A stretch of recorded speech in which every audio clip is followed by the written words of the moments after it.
নমস্কাৰ, হৰ হৰ মহাদেৱ।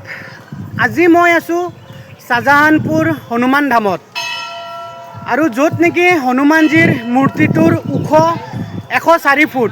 হয়, আপোনালোকে শুনি আচৰিত নহ'ব। মই আজি আপোনালোকক দৰ্শন কৰাবলৈ যাম 104 ফুটৰ হনুমানজী মন্দিৰটো। যদি ভাল লাগে ভিডিঅ'টো এটা লাইক আৰু এটা শ্বেয়াৰ কৰিবলৈ নাপাহৰিব।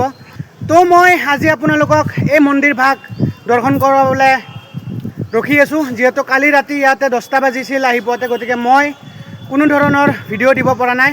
গতিকে বলক আপোনালোকক মই এবাৰ মন্দিৰ ভাগ দৰ্শন কৰাওঁ। এইটো মন্দিৰটো হ'ল আপোনাৰ 104 ফুট উচ্চতাৰ হনুমানজী ষ্টেচু। গতিকে এবাৰ জয় শ্ৰীৰাম লিখিবলৈ নাপাহৰিব। জয় শ্ৰীৰাম, হৰ হৰ মহাদেৱ।